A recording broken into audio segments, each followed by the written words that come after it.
Hey everyone, before we get started with this episode of the Final Third, I just want to let you guys know that you should all follow our Twitter account at Final Third Show. We'll definitely give you a follow. It's really important to us that we interact with our audience, so give us a follow there.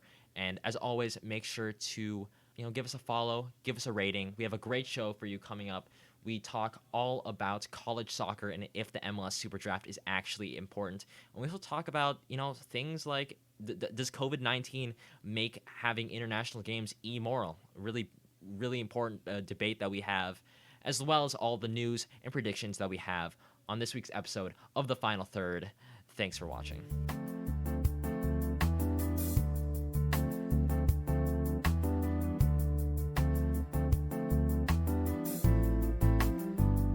Hello and welcome back to The Final Third.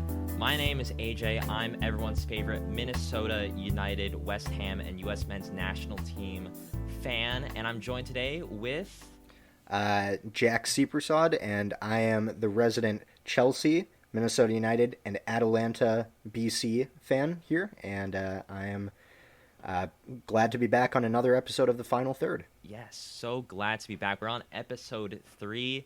Feels like episode 100 at this point, but we're so glad that everyone's with us. In the past couple episodes, we've seen great growth just from the first 2 episodes. We're already in 14 states and 3 countries, and to get to that point on only the 3rd episode is really, really, really great. I mean, big thank you to anyone listening.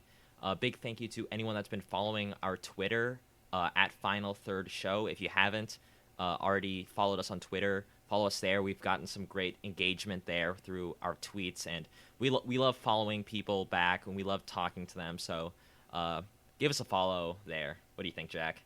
Yeah, and in addition to our Twitter, you're going to want to start following our YouTube channel, which we're going to be posting on, starting with clips from this episode. So if you want to get a sense of what we look like, and you want to see, which you don't want to see that. You might not want to, but if you want to see, our facial reactions when someone makes an absurd claim, I've made some absurd predictions, so I'm sure you'd like to see AJ's face when I make a few more of those in this episode. So, make sure to follow the YouTube channel, which is in our link tree on Twitter, and I believe it's in the podcast description as well. Yeah. And as always, if you like the show, follow it, give it a review, and tell your friends, tell your dad about the show. All right, with that out of the way, let's go on to what we start off our show with, which is always the big stories, 5 big stories that anyone that follows U.S. soccer and soccer in general should know. So let's start out with the first one, and we'll stay stateside for this one. So let's talk about the flurry of managers that came through MLS this week. So starting out, we had Chris Armas, who led the New York Red Bulls to a supporter shield and then subsequent mediocrity. He's going to take the mantle for Toronto FC from Greg Vanney, who left for the LA Galaxy. We also had former Manchester United player and former England women's manager Phil Neville as he joins Inter Miami. And he's also been hired alongside Chris Henderson, who was previously of Seattle, and he became their sporting director. And finally, we have Hernan Losada, who was previously of Beerschot of the Belgian First Division League. He is joining DC United for the season. And all these represent different types of MLS managers. Armas is a decent but, relatively unexciting hire that brings a high press system and extensive knowledge of the league and all of its rules. Losada, in my opinion, is an exciting young foreign coach who will bring in high energy playing, a very vertical style of playing to a city who, let's be honest, desperately needs some excitement. And the only question is, can he adapt to a completely different league? And Phil Neville, well, let's be honest, he's a semi-nepotism hire who really hasn't done much at a high level. Did good with the England team, but now he's going to need all the support he can get from their new sporting director because he knows how the league works. And we'll see how Phil does. But, Jack, I want to ask you, of these 3, can you rank how well you think they're going to do this upcoming season between Armas, Losada, and Neville? Yeah, honestly, that's a pretty easy question for me. Number one's got to be Chris Armas, like you said. MLS experience, even though it's he's been relatively mediocre with the New York Red Bulls in recent Yeah, years. yeah. He still knows the league, and I think he'll do pretty well.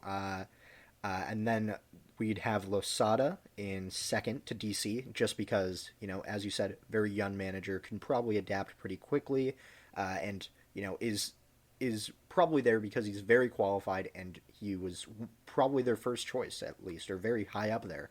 And then last would be Phil Neville, just because, like you said, nepotism. The signing reeks of it, but he's also only managed in England, and that's going to be a really big change to adapt to, and it'll be interesting to see how he deals with it. But I can't see it being ultimately successful right away.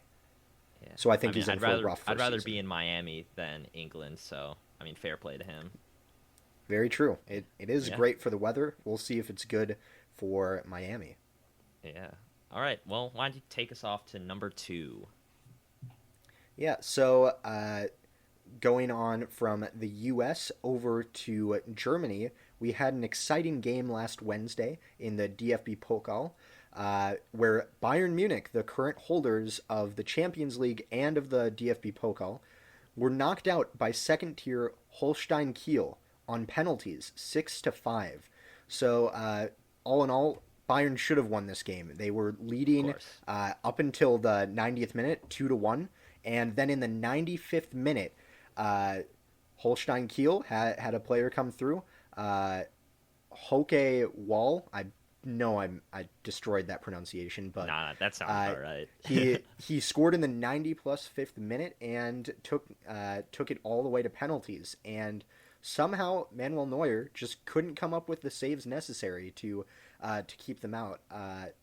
And I don't remember who. Oh, Bayern.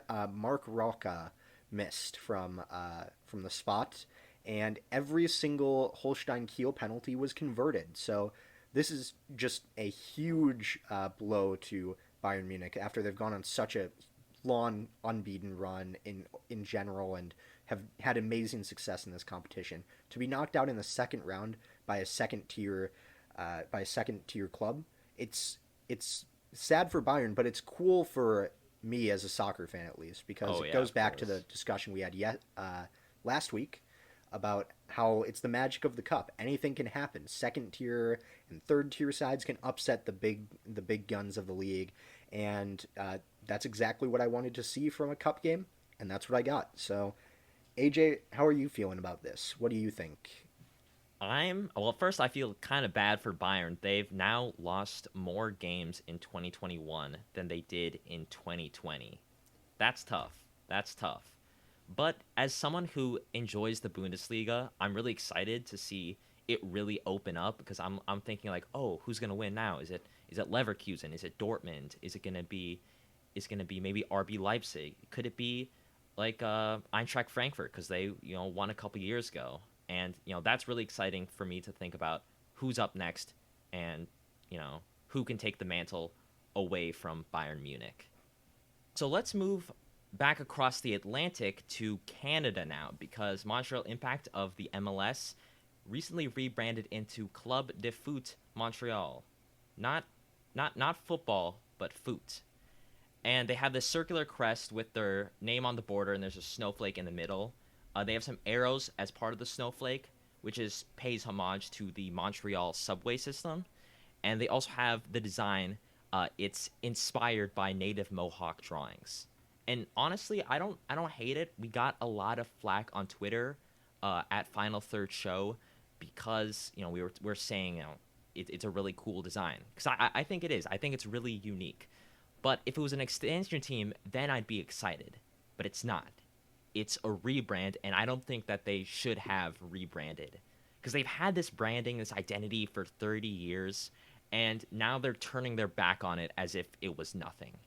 And the reason why they did this, the front office of Montreal did this, was because they said they wanted to become a global brand. They wanted to become more recognizable worldwide. And that doesn't actually get you anything, because nobody looks at a football team's logo and is like, oh yeah, I'm going to follow them because they have a cool logo. You also have to have a good team, a really good, exciting team. And that's something that they haven't done. They haven't invested. So, okay, you can rebrand, but make sure the team's good, or else you end up with a terrible rebrand and a terrible team like Chicago. So by rebranding and not actually investing in the team and just having this like half-hearted reasoning to why they rebranded, they end up alienating their existing fan base and not getting any more fans because the team, let's be honest, it still sucks. Jack, do you have any opinions on this? Yeah, I've just got to say, as a fan of the old crest, I have tons of Montreal Impact merchandise. I have an old Ignacio Piatti jersey. I Really? have Wow. a decorative pillow of the Montreal Impact logo, and I loved the fleur de lis on the logo. But it looks like a pretty fun change. I really enjoy it personally. I also like how they changed their name to be more French. Club de Foot Montreal.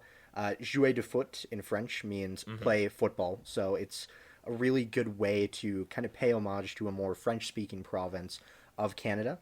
And like you said, rebranding is one thing to get more people on board, but in order to get people on board, you've really got to get the front office to commit to some exciting signings, Yeah. which they've really needed since Ignacio Piatti left for Argentina. So they really need to find someone to replace him and to get their attack fully firing, because otherwise they're going to get knocked out of the playoffs or not even qualify once again. So they Yeah. really need to fix that. And the rebrand looks like a positive start, but hopefully they do something good on the pitch as well. Yeah. They really need a player that can make an impact.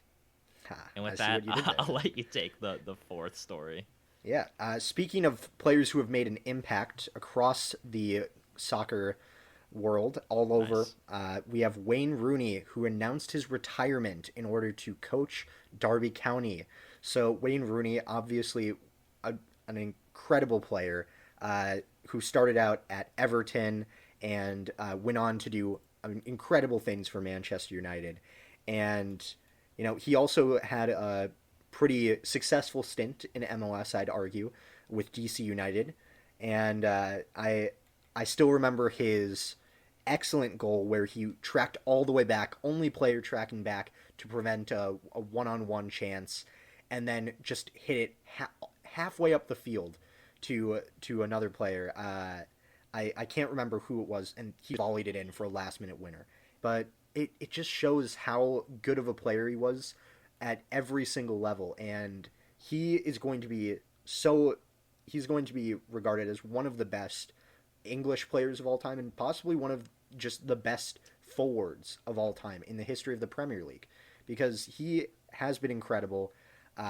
He's I mean, I don't know what else I can really say other than he's had an awesome career as a player, and I wish him the best of luck at Derby County, because if they could use some superstar help, it would be right now, where they're sitting in the relegation zone, I believe. So Yes.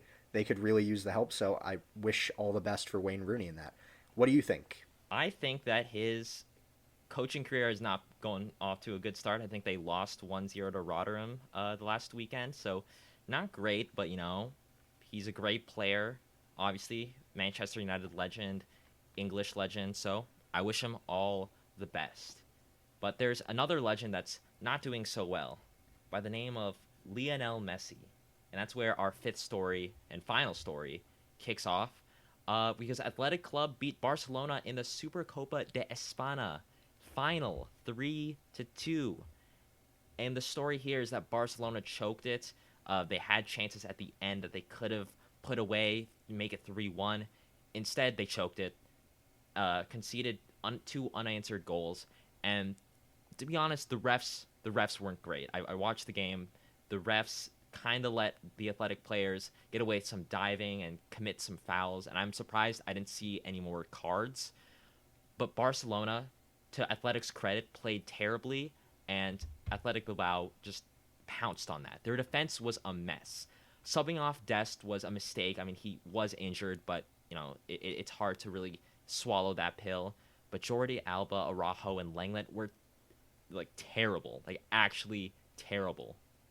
They played really conservatively. There was terrible management on the defensive side from Ronald Koeman, and even though Griezmann got two goals, both of Athletic Club's first 2 goals were terribly defended, like really, really bad marking from all the defenders. And they were able to really pounce on any opportunity that Barcelona left open. And that third goal by Williams was a screamer from the edge of the box. You can't fault the result. But maybe the worst part about it is that Messi, for the first time in his Barcelona career, got a red card because he slapped Athletic's Molina in the head. And, that if that doesn't tell you just the kind of disgrace it was from Barcelona, I don't know what else to tell you. It was a game that they should have won, and they just they slapped it away, I guess. Jack, what do you think about this disappointment? Yeah, I mean, Messi was definitely frustrated. I mean, the red card came in the 121st minute. Yeah. So it just shows how much frustration there was in that.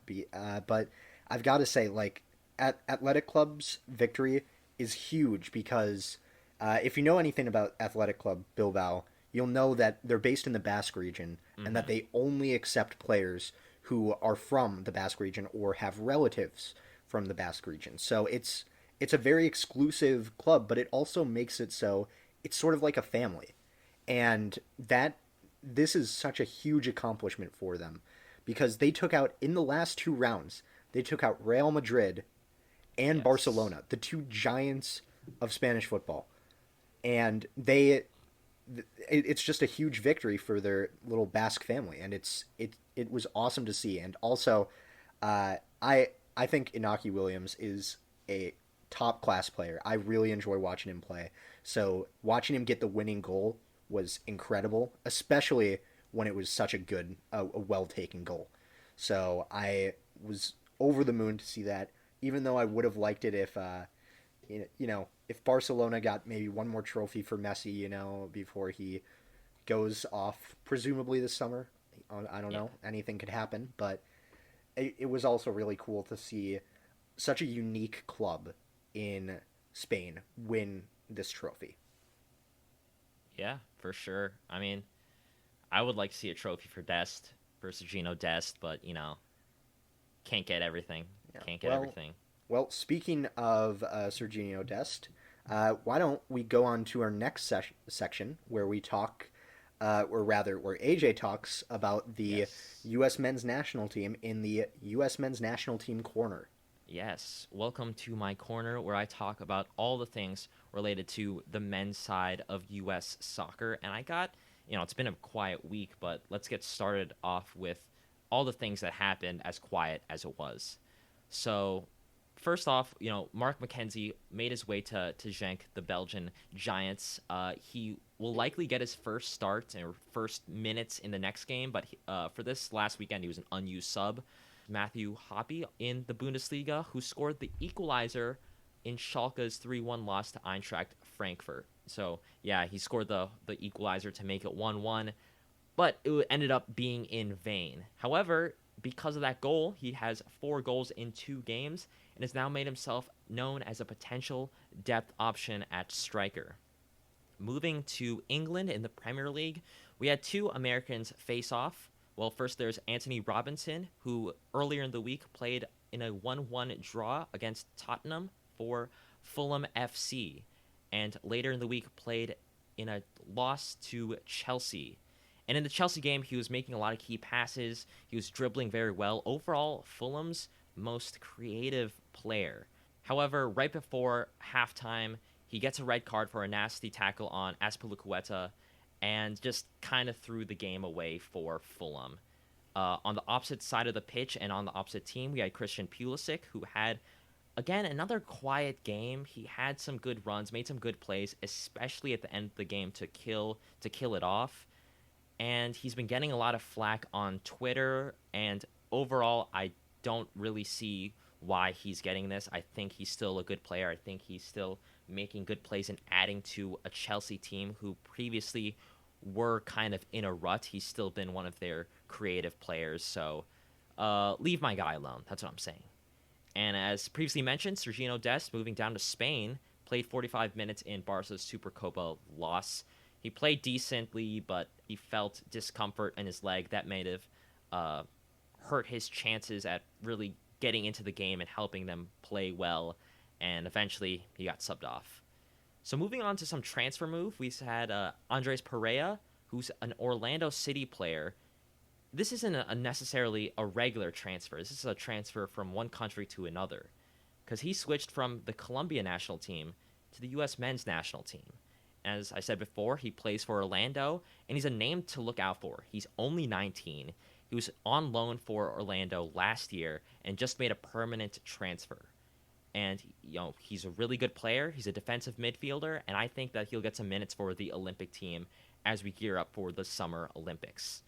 Now, here's another transfer that's been a really long time coming. In fact, it's not even done yet, but we're reaching the end, and that's Reynolds to Juventus. This season, he will stay with Benevento for the rest of the season because of a cap on non-EU players, but the following season, he's going to be joining Juventus. Next is Jordan Morris of Seattle Sounders moving to Swansea City of the Championship on a 6-month loan. And this is something that we should be excited about. A lot of people were saying, why is an MLS player going to the Championship? He's one of our best players. Why is he going to the second division in England? Well, it's only a 6-month loan. Swansea are pushing for promotion, and overall, it's a good chance for him to get some experience in Europe, which he doesn't actually have right now. So I think people need to really calm down and accept that it's a pretty good option for him. And then finally, before we end off this segment, the Olympic qualifying date is set. It's going to be in March in Guadalajara, and this is getting ready for the Olympic tournaments, the U23 tournament that we have to play well enough in our qualifiers to actually advance towards. So we're in a group of Mexico, Costa Rica, and the Dominican Republic. We need to get into the top 2 of the group in order to advance to the semifinals. And in the semifinals, if we win that game, we qualify for the Olympics. And this is a tournament setup, so it's going to be in like 3 weeks, all condensed in those 3 weeks. So really excited to see which players we bring in. Really excited to see if we can qualify for the first time in, 12 years? It's been a long time. And that's all from the U.S. Men's National Team Corner. Join us next week for when we talk about all the goals that hopefully actually get scored this time by Americans. All right? And with that, we're going to take a quick break and go on to the main portion of our episode, the discussion portion. All right, and we're back. Jack, why don't you get us started with our domestic debate topic? Yeah, so right now we're entering the portion of the preseason for the U.S. leagues, talking about super drafts for the NWSL and also for MLS, which are going to be the NWSL just had their draft, and the MLS SuperDraft is going to be on the 21st. And it's not without changes, as it's been cut down from 4 rounds down to 3, mostly due to some MLS teams passing in later rounds. So this brings up the question: what is the level of importance of college soccer and the SuperDraft in developing U.S. players, both for the women's national team or women's teams and the men's national team? So, AJ, why don't you start off on what your thoughts are, or initial thoughts at least? Well, I actually want to ask you a question first on. It's actually a trivia question.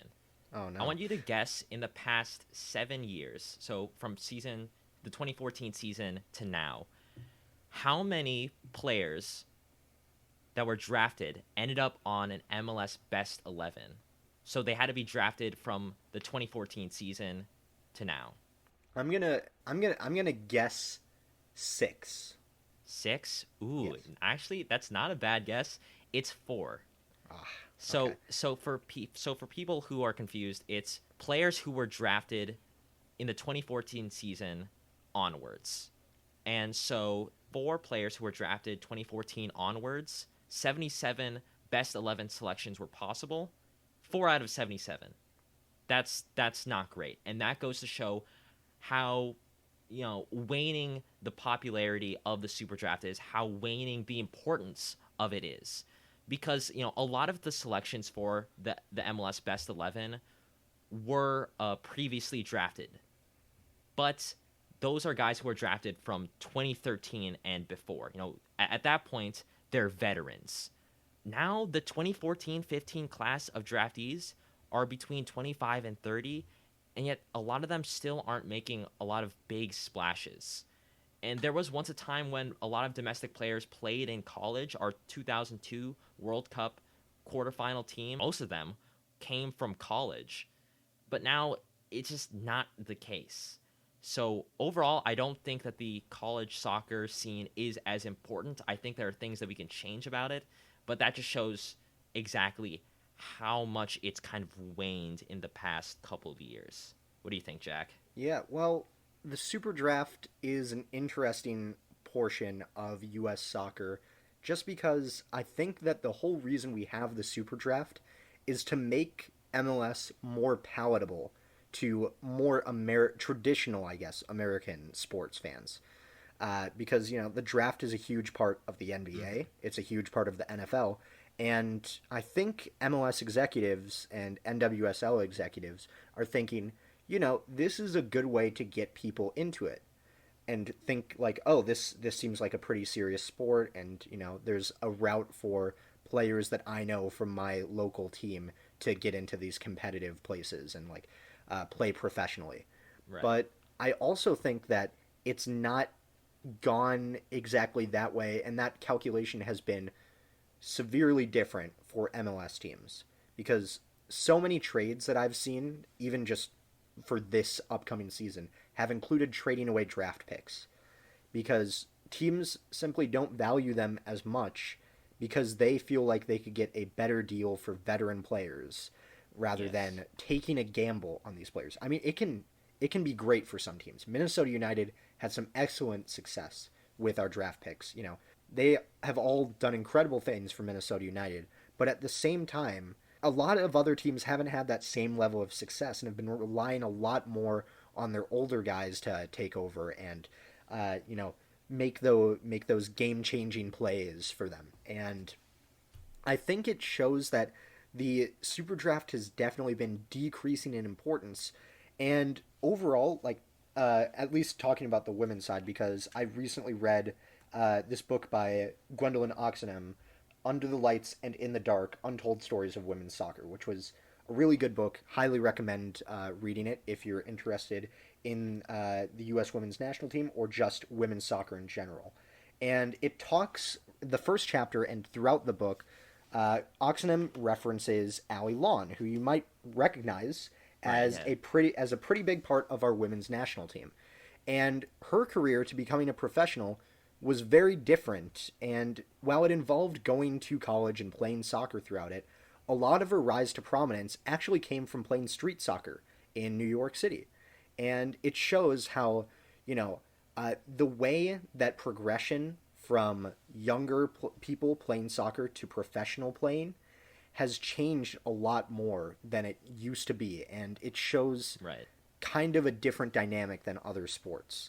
But, I think that, the Super Draft is definitely becoming less and less important, but I think college soccer still plays an important role for a lot of other reasons. Yeah, I think college soccer, it is important. I don't want to discount that. It plays a really important role in our college landscape. But as you were saying, there are different ways to going pro in soccer compared to the NBA or NFL, where going into college is a prerequisite pretty much to making it pro.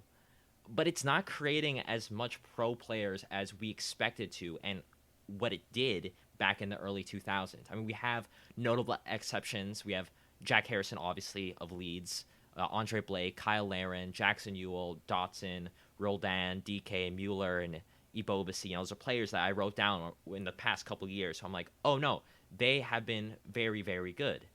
But in 2019, 8 teams passed in the third round and 13 passed in the fourth. And in 2020, those numbers rose to 11 and 16 respectively. That's showing that college soccer isn't as important. And like you were saying, there's different paths to going pro, to the point where a lot of GMs, they say that they'd rather sign a 21-year-old with 50 appearances than a college kid. And they can get that because of the homegrown academies. MLS clubs have academies. They have players who've been playing in their system, and now they get to sign them really, really early on and get them integrated, get them reps. So much so that good academies like RSL, Dallas, and New York Red Bulls, they have homegrowns that are younger than their draft picks just because they've been playing for them since they were 17, 18, and at that point, they're better players. And I want to bring this up because after this, I'll let you say what you need to say. But in 2019, Philadelphia Union traded all 5 of their SuperDraft picks to FC Cincinnati. FC Cincinnati this season finished last. Philadelphia Union in the regular season finished first. The SuperDraft for a lot of teams, if they can help it, they'll get rid of their picks and instead use that money to invest in other players because the SuperDraft isn't as important.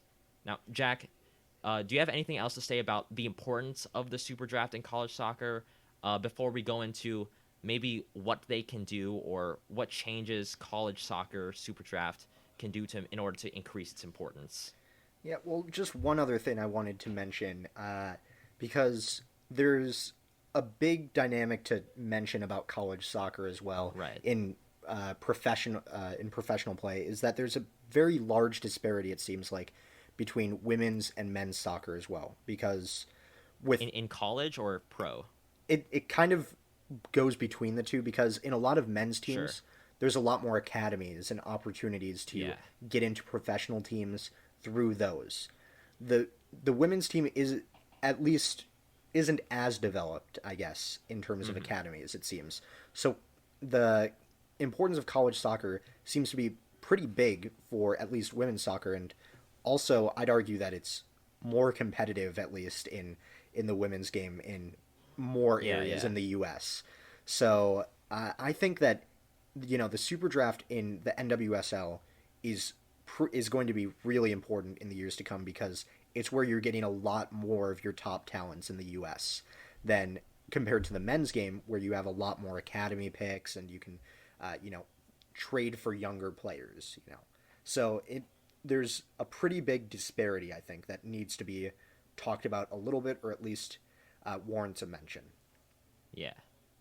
Okay. Well, do you have any ideas on what we can do? Because, the NWSL draft, obviously because the women's game isn't as developed to a high level, they're going to be relying on college players. A lot of our up-and-coming USWNT players come from college. They're getting drafted into the NWSL.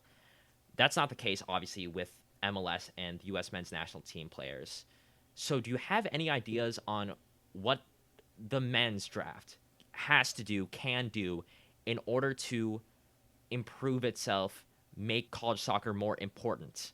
Yeah, well, one thing for sure is, because I saw, when I was doing some research on this, I saw some tweets and just comments on different places talking about how, we should just get rid of the super draft, which I think is not the way to go. We definitely need it. Otherwise, there's no point to anyone pursuing college soccer, unless you really enjoy it, right? Unless you really enjoy it. But to me, when I hear people say that, they're saying, why not just allow them to sign as free agents to teams? Is there any reason why we can't do that in your mind? I mean, there's no reason really to not do that. I guess free agency would be a pretty good way to move forward, but at the same time, I think keeping the super draft around still provides some value. While teams do trade away picks, it does allow some teams who are looking for something different, for maybe to find those players who can be the next big thing, because there are instances in which it's been successful. As limited as they may be, there are instances where it's been very clear that the super draft has done very nice things for a team. And I think that we should keep it around, because it gives those college players an opportunity to, because if they want higher education and they want to get a degree, they shouldn't have to choose between, I want to play professionally and I want a degree. I think it allows them to do that a lot more effectively than a free agency thing. That kind of gets outside of the realm of professional soccer and development, but I think it's important to mention. And then I also think that it's just a fun occasion, and I think it does help potentially bring in some more Yeah. fans. Yeah. Because that's the other thing. MLS is still a growing league. It's much younger than any other major sports league in the US, and I think the Super Draft provides an awesome opportunity for it to gain new fans. So I think that what they can do to fix it, though, is maybe decrease the number of picks, or at least the number Yeah. of rounds, like they already have. Yeah. Maybe instead of like you know 3 rounds, maybe even cutting it down to 2. Yeah. I I'll have to agree with you with the decreasing the rounds. I think especially because, we have heard of teams passing, all of the third and fourth rounds. And so what that means for MLS is it's saying these teams aren't identifying any talent that's worth taking out of college. And first of all, that's rough because that's like kind of insulting to college soccer. I'm sure there's maybe a little bit more talent, but whatever the case is, it's clear that we don't need that many rounds necessarily. So I think cutting down 2 rounds would be cool. Or I came up with this alternative for the draft. We keep it 3 to 4 rounds, but we kind of do it how Major League Baseball, the National Hockey League, and the Canadian Premier League do it up north, where college sports, it's not as important because they have in-team development, especially in Major League Baseball. But what they do is that they draft a college player pretty much anytime they want to really declare it after high school graduation. And they don't actually draft the player necessarily, they draft the player's rights. And so they can go back to college, they can do whatever they want, but as soon as they come to MLS, until they say like, oh, okay, I'm done with college, I want to go up a level to MLS. That MLS team has their rights. They have the first say to say like, oh well, we drafted your rights, so it's either we sign you or we don't sign you, and then you can sign with someone else. That way, if players want, they can have that flexibility, and it's also good for teams because they get to choose 2 good players that are ready to come up maybe in the first round, and then the next couple of rounds they just take flyers on high potential players. Does that kind of make sense? Yeah, I mean that sounds like actually a really great system in my opinion. Like, drafting the rights rather than the player seems like a really good way to get the best of both worlds in this. Yeah, yeah. But there's also things we can do within college soccer that I think are even more important than just fixing the draft. Because honestly, if it were up to me, I'd cut it down to 2 rounds. If they got rid of it, I'd be fine. I used to be really excited about the Super Draft, but that was until it went like completely online. And it went online even before the pandemic. Last year it was completely over teleconference. But to me, the way that we make college soccer more important, and thus the Super Draft more important, because let's face it, right now it's not, is we actually build college soccer to prepare for the professional soccer scene. Because listen, college soccer is not built to make professional players. It's just not. But it is important because it gives parents and students an incentive to keep on playing soccer even if they're not good enough to make it into like a pro academy. And so that's really, really good because more players playing in general is really good for our soccer community, our soccer country. But it's not as effective because college soccer rules are completely different. And in order to better prepare, professional soccer players, when they play in college, they should be playing by the same rules. They should be playing the same game because college soccer is a very, very different game than the professional game. And they have unlimited subs, I believe. That's a bit hard to like really justify when you only get 3 or 5 during the pandemic in the professional game. They have actual overtime. They don't really have any draws, and the clocks are counting down instead of counting up. Like it's like any other sport pretty much. And the worst part about college soccer in terms of its differentiation between the pro leagues and college soccer is the fact that it has a really congested schedule.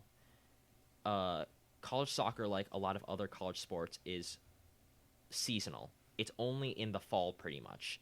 And we need to be able to make it a full year calendar because it's so congested. All these players are playing, every other day, 3 games a week for how many weeks straight.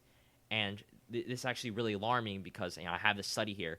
In 2010, the American Journal of Sports Medicine found that the injury rate for college soccer players who have played 2 games in a week was 25.6 injuries per 1,000 hours of exposure, while the rate for players who played one game a week, was 4.1. So that's a huge decrease. And if players are beating themselves up, getting injured, not even playing by the same rules, they're not going to be ready for the professional game. And so maybe if that happens, we get college soccer off the ground playing, the actual game of soccer that we know, the Super Draft might become more important because we'll have players that are ready to make it pro. And there's been talks about this happening, but overall, especially during the pandemic, they've stalled. What do you think? Any final thoughts? I went on a bit too long for that one, but no, I think that all makes sense because you've got to make college soccer an actual palatable option to pick from because with NFL and college football, you're seeing the same game being played, and there's so many, not necessarily the same, a little bit different, but overall very similar. Very similar, yes. Very similar, and it's important to have that so the draft picks actually remain a feasible or good option because all of these clubs, whether we like to admit it or not, are operating like businesses. Yeah. They're all making a calculated investment with this. And if they see a deal on a player that they can get by trading up a super draft pick, until we make college soccer an equally attractive proposition for clubs to choose from, then it can never compete with being able to sign an MLS veteran. So we need to make it one of those palatable options, like you said. And I think the only way we can do that is starting to restructure and revise how college soccer is played. Mm-hmm. All right. So basically, the Super Draft, it's important, but there's waning importance, and the way we fix it is by A, changing the format of the draft, and B, making some huge structural changes to the way that college soccer fundamentally operates. That might be a little bit hard, but hey, we don't come up with the actual way they get to this point. We just make suggestions, and then nothing comes of it. All right. With that, let's go on to something that might be a little bit more important than college soccer, and that's our international debate topic. And as you know, COVID-19 is a really big deal. That's understatement of the year. But the question is, with international games happening and soccer games in general happening amidst rising cases, the question arises: is it morally correct to currently have international games right now? And we have Jack putting on his what is that, France football scarf? Yep, France. Okay. So Jack, I want to hear a one-word answer out of both of us, and you first. Is it morally correct to have international games right now? Very simple for me. That would be a no. All right, and for me, that would be a less simple no. A less simple no. There's a lot of caveats in my no. I could say yes, and there'd still be a lot of caveats. So I want you to kick things off for us. Yeah, well, since you said one-word answer, I had to say no, but mine also has quite a few caveats. But I hate when we do this. Yeah, but it's very tricky because, like AJ said, I just put on my French national team scarf, and France has had a great period right now where they've been playing international games. They made it out of their Nations League group ahead of Portugal. They've had a very successful few months in the international stage. However, it doesn't make it, as a fan of France, it still doesn't make it morally correct in my eyes to have these international games. Just because, we've seen in the UK, this new COVID variant is more transmissible. It's not necessarily more dangerous. The studies are still out on that, but It's more transmissible. It's much more contagious overall, and we should take it very seriously. And I think having these international games going on right now completely ignores the well-being of the players over trying to give one thing that I've seen some people comment on is, oh, it gives so much joy to see our national team play. Yeah. And like I don't think nationalism should be a substitute for player health and safety, Right. especially when you have like really diverse teams like you know I guess the French national team might not be the best example because most of their players are playing in either the Premier League or in Ligue 1. So Yeah. it's usually one of those two. But other Like more like diverse teams, USA or Brazil. exactly, where they have players all over. Like Brazil has players ranging from like Ukraine to actually in Brazil to everywhere in between there. Yeah. And the U.S. has people all around Europe, some in like Central and South America, I'd presume, like at least one or two players in the U.S. and Canada. So it's just all over the place, and you need to weigh the safety with that because with so many players coming from so many different places, it's tough to make sure that none of that is no coronavirus is being transmitted between these players because someone could test negative on one day and then a few days later develop symptoms and test Right. positive, and then by that time everyone else already has the possibility of having it, and you just potentially put an entire pool of players at risk. And I think that it's really unfortunate that this is the way the world is right now because I love international soccer. It's what first got me into watching Same. the actual sport. I watched the Absolutely. World Cup in 2014 in Brazil. My first game I watched was Germany versus Brazil, and I was hooked since then. That is So a very interesting game to that start. I did not that know that about you. That's good. that was the first game I watched, and because of that I love international soccer.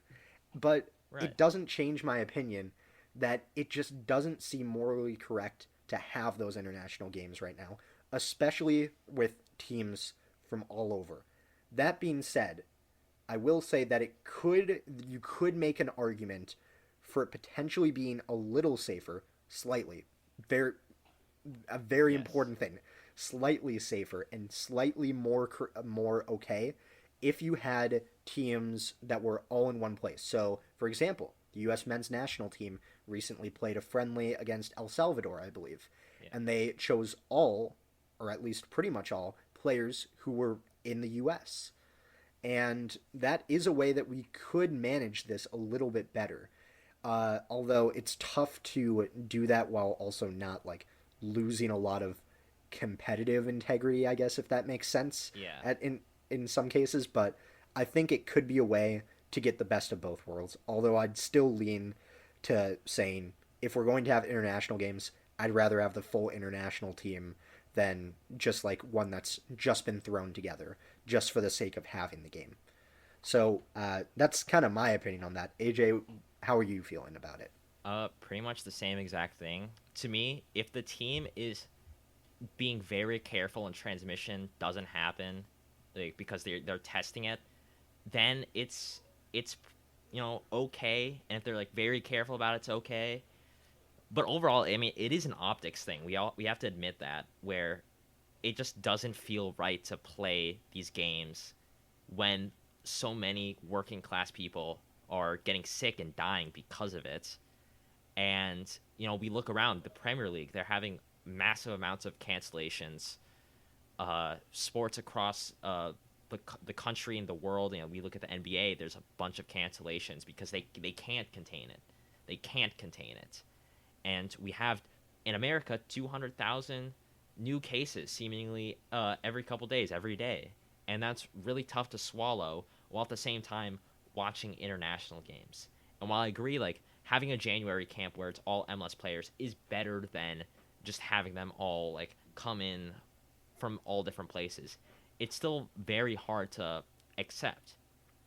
I am gonna watch. We are going to talk about that game when it happens, but the way that I look at it is, club leagues. I can see why you need to have club competitions.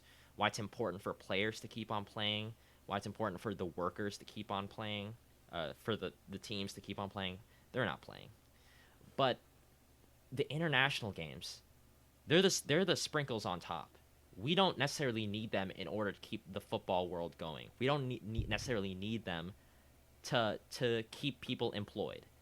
So, in my opinion, if we stopped international games, at least for the next 2 months, and we could come back in the March window and reconsider where we're at.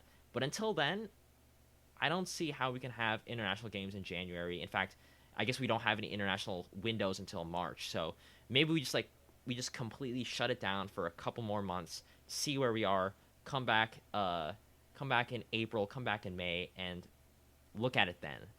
Until then, we have to ask, is it worth it? And I recently read a tweet. I don't know if you've heard about this from Karl Anthony Towns, a local NBA player for the Minnesota Timberwolves. He got COVID. They had to postpone a game. He lost his mom and 6 other close family members due to COVID-19. And what really made me decide on this standpoint for this debate, because this was after we came up with this discussion, was that I realized in that moment, and I've known this for a while, but I truly realized that these players aren't just entertainers, but they're also workers. They're also people with family. And if you have to play an NBA game, if you have to play a Premier League game, okay.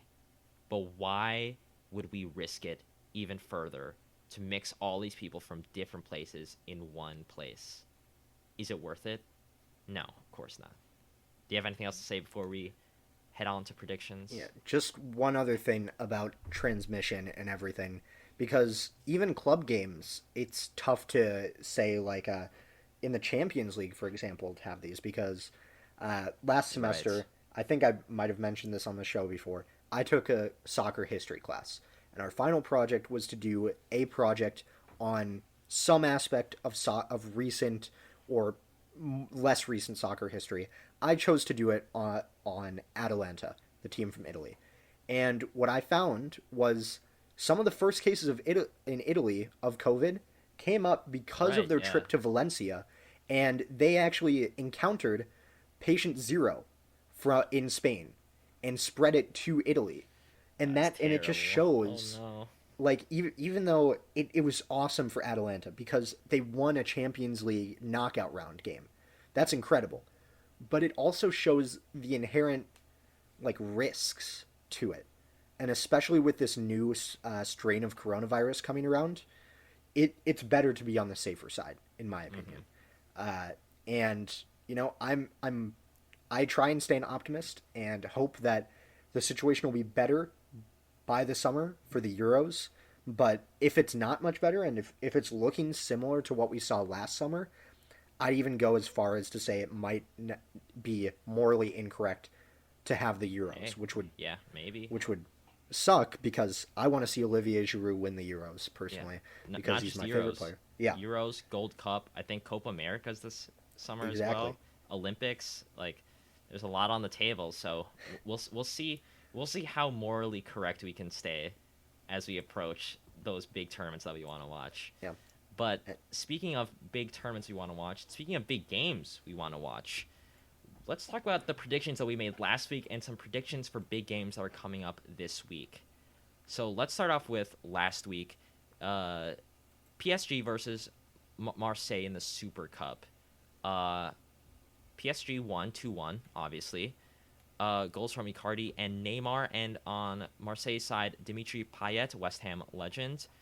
Pochettino gets his first trophy as not a manager. I think he's won before, but it's ever since taking over Spurs is his first trophy. I said 2-0, so I get 10 points because I guess I should go over the point system. 10 points for getting the result right, and 20 for getting the exact scoreline right. So I said 2-0, I get 10 points. Jack said 3-0, he gets 10 points. So, yeah. Yeah, and then our next game that we had a prediction for was Liverpool versus Manchester United in the Premier League, which came to a 0-0 draw. And you know, this was probably to be expected, even though I didn't predict this. top matches do end up being 0-0 quite a few times. It's a curse. It's a curse. It is. They're playing not to lose, and both teams looked rather harmless in it. Liverpool outshot United 17-8, but just couldn't muster anything out of it.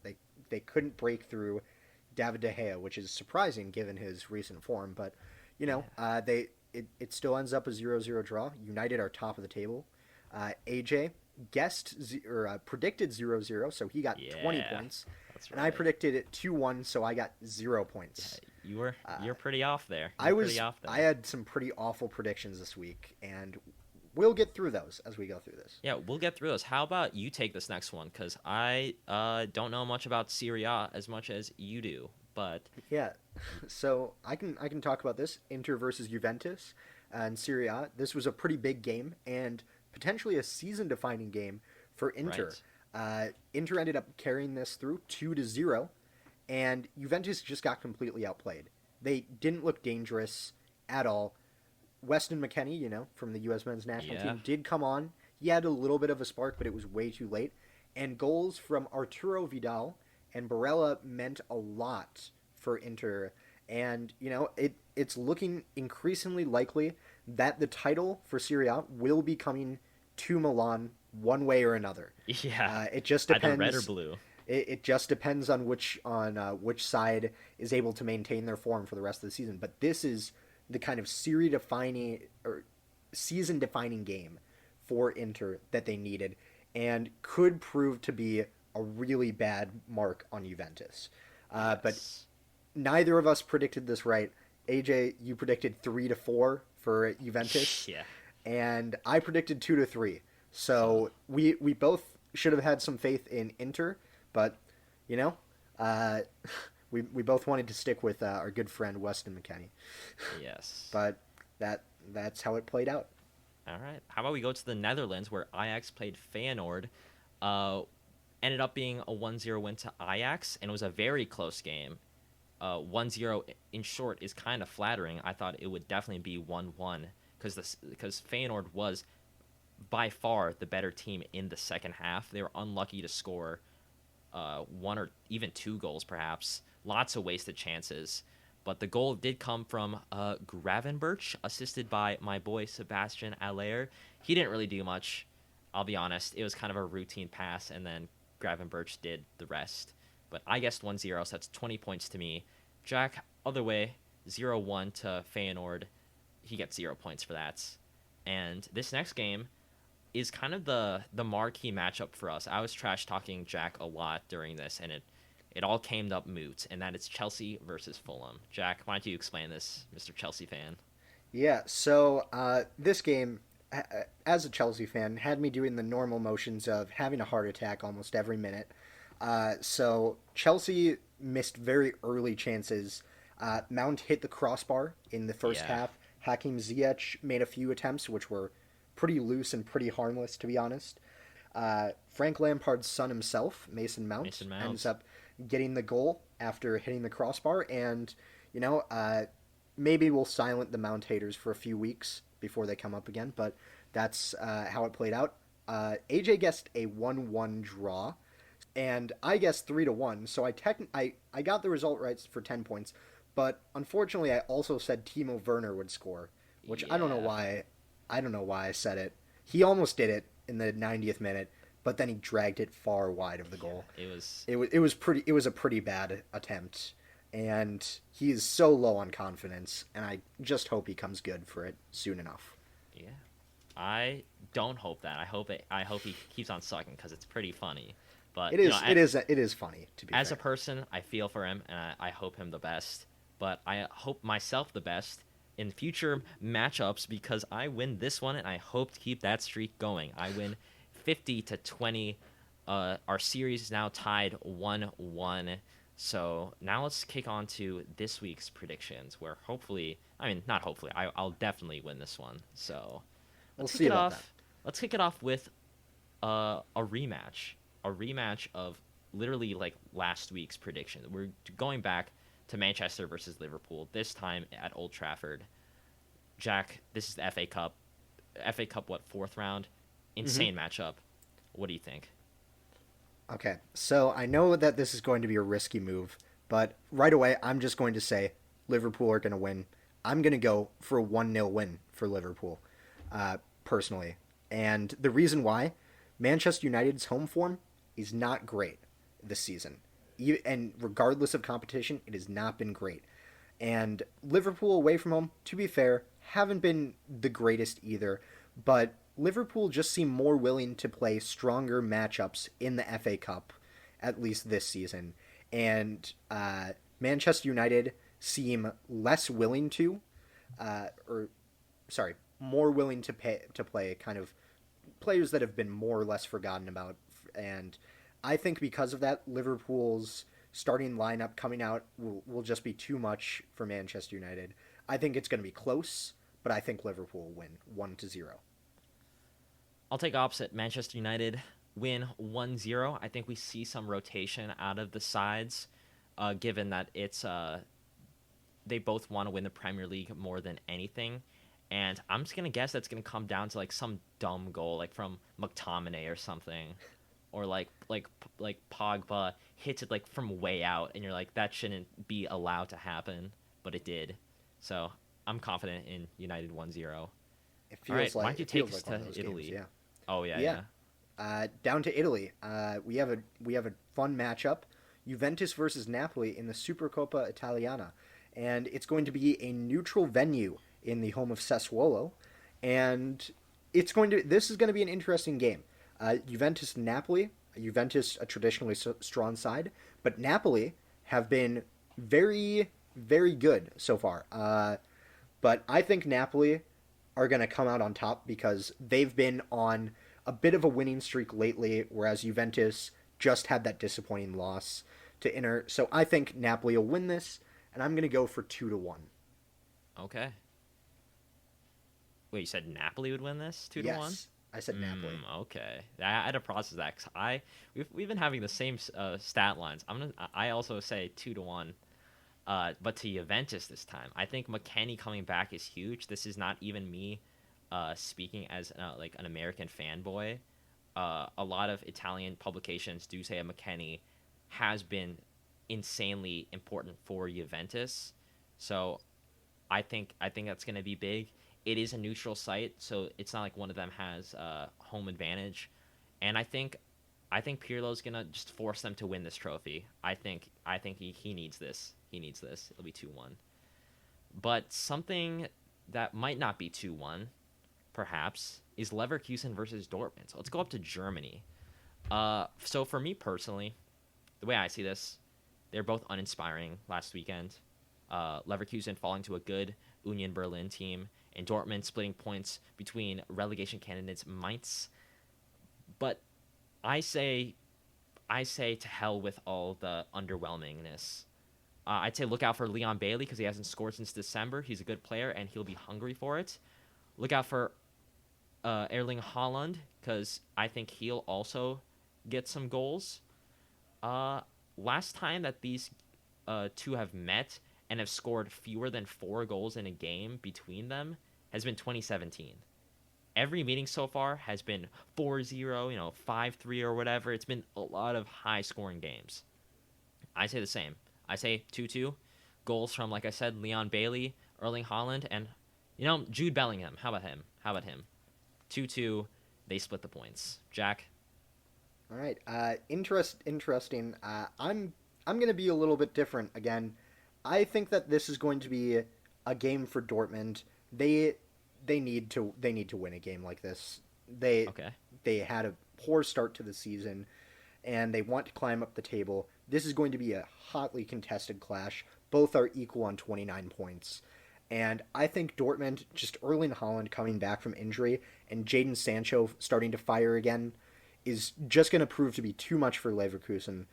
And I'm going to go for, let's say, 4-3 for Dortmund. We're gonna live a little risky on this one and say 4-3. If you get that right, you fully deserve it. All right. Well, maybe a game that's a little easier to predict. The U.S. Women's National Team versus the Colombia Women's National Team. What do you think?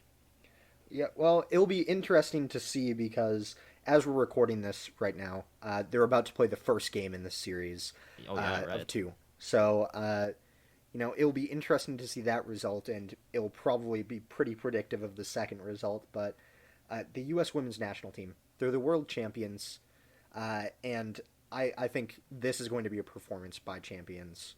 And I think that they're going to pretty comfortably win this. We'll go for just because it's a friendly. I don't think it'll be an absolute blowout, but I think that we'll probably see maybe a 3-1 scoreline for the U.S. women's national team. We have the same scoreline. We have the same scoreline. That's why I'm changing it. So, the head coach Vlatko coming in, Olympic preparations. He's brought in some names that are veterans. Megan Rapinoe, Carly Lloyd are back despite being ancient at this point.